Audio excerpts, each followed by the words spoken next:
Every thought you've ever had is still working. Right now, beneath the surface of your life, ideas you planted weeks or months ago are assembling circumstances you haven't yet encountered. The question has never been whether your thinking creates results. The question is whether you're aware of what you've been creating, and whether you're ready to take full responsibility for the chain you've already set in motion. Charles Haanel published the Master Key System in 1912 as a series of weekly lessons, each one building on the last like bricks in a cathedral. His central premise was audacious for the time and remains uncomfortable today. Thought is the only creative energy in the universe. Every physical result you can point to, every building, every relationship, every bank balance, every breakdown, traces its origin back to a specific quality of thinking. The physical world is the printout. The mind is the printer. But Haanel went further than simply saying, thoughts become things. He described a mechanism, a sequence, a chain of causation that operates with the same reliability as gravity. And understanding that chain changes everything about how you approach your inner life. The mechanism works like this. A thought held with clarity and feeling generates a vibration.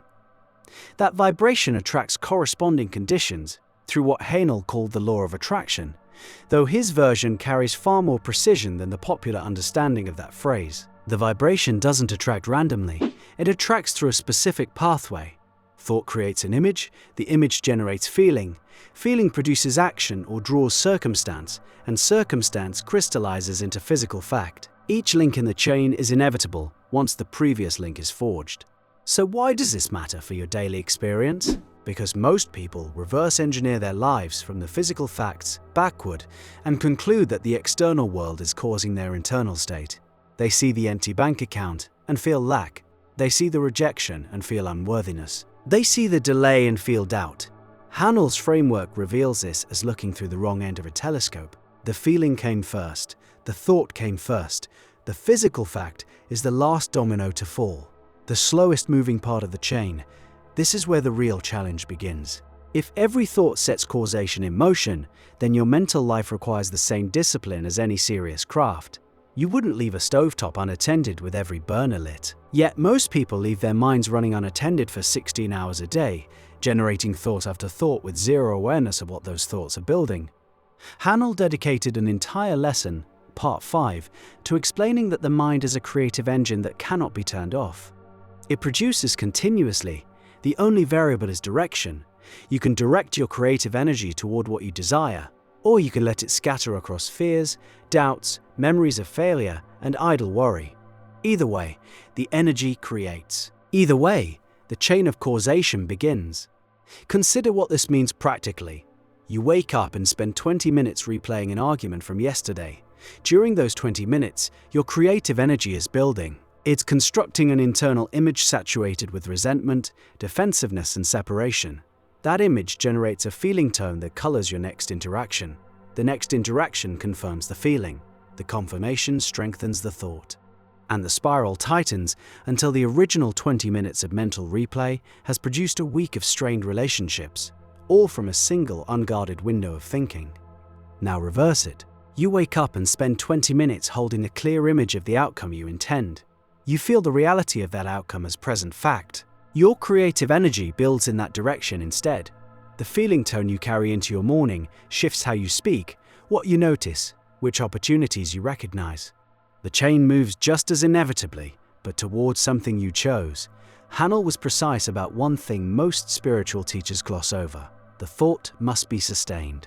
A fleeting wish carries almost no creative force. He compared scattered thinking to an electrical current that's too weak to power anything. The circuit needs consistent flow. This is why he structured the Master Key System as a weekly practice with concentration exercises that built mental stamina over months. He understood that the ability to hold a single thought with clarity for even 5 minutes was rare, and that developing this ability was the Master Key itself. Here's where doubt typically enters. You've tried this, you've held positive thoughts, you've visualized, and the results didn't come, or they came partially, or they came and then dissolved. The temptation is to conclude that the principle is flawed, but Haanel will point you back to the chain and ask, did you sustain the thought, or did you hold it for 10 minutes and then spend the remaining 23 hours and 50 minutes thinking from the old pattern? The math is ruthless. If your dominant mental state, the state you inhabit most of your waking hours, contradicts your 10-minute visualization, then your dominant state is what's creating. The chain of causation doesn't respond to your best moment. It responds to your most consistent frequency. This is the discipline Haanel was pointing toward. Mental diet sustained across days, weeks, months, the gradual replacement of habitual thought patterns with deliberately chosen ones. And the replacement has to happen at the level of feeling, which is the part most people skip. You can repeat an affirmation 1,000 times while feeling the opposite of what the words describe. That feeling is your actual creative signal. The words are just noise on top. Haanel emphasized this repeatedly. The thought must be accompanied by faith, by the felt sense of its reality. Without that feeling component, the electrical circuit remains incomplete. The current doesn't flow. So how do you generate genuine feeling for something that hasn't appeared yet? This is the inner work that separates casual manifestation from the kind of sustained creation Haanel described. You generate it through imagination used correctly. You enter the scene as if it were happening now. You occupy it with your senses. What would you see? Who would be there? What would you hear them say? How would your body feel in that moment? The imagination, properly used, is a workshop where future realities are assembled before they harden into fact. Critics within the spiritual community sometimes argue that this places too much burden on the individual.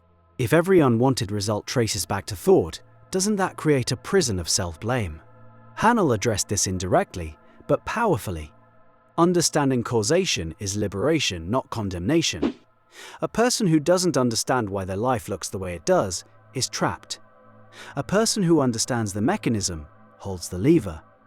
Yes, past thoughts created current conditions. That same creative power, redirected today, builds tomorrow's conditions. The chain works in both directions with equal reliability. The deepest lesson in Haanel's system might be this: the physical world you see right now is old news. It's the crystallized result of thinking you did weeks or months ago. Reacting to it emotionally is like arguing with yesterday's weather. The relevant creative work is happening right now, in this moment, in the quality of thought you're generating as you listen to these words. The results of this moment's thinking haven't arrived yet. They're in transit. They're moving through the chain of causation toward physical expression. This reframe changes your relationship with time itself. Instead of waiting for evidence before you believe, you understand that belief is what generates the evidence. Instead of needing the physical world to change before you feel different, you recognize that feeling different is what changes the physical world. The sequence is internal to external, always. Without exception in Haanel's framework, your assignment, and Haanel would have called it exactly that, is to become conscious of what your creative energy is building in every ordinary moment. The moments between activities, the thoughts you think while driving, the mental commentary running while you eat dinner, these unguarded stretches of consciousness are where most of your creative output lives. They're the factory floor of your life, running a 24-hour shift whether you supervise it or choose to look away. One disciplined hour of directed thought cannot overcome 23 hours of unconscious creation moving in the opposite direction. The ratio has to shift, gradually, persistently, until the new pattern becomes your resting state, until you think from your desired reality by default, the way you currently think from your present circumstances by default. The chain of causation is already active. It was active before you understood it, and it will continue operating whether you participate consciously or drift through on autopilot. The only difference awareness makes is this: you get to choose what the chain builds. You get to select the blueprint instead of inheriting one from yesterday's fears. That selection happens in the sustained quality of your attention, held steady against every temptation to collapse back into old evidence. The master key was never hidden from you. It's the next thought you choose to think, and the one after that, and whether you hold them long enough for the current to flow.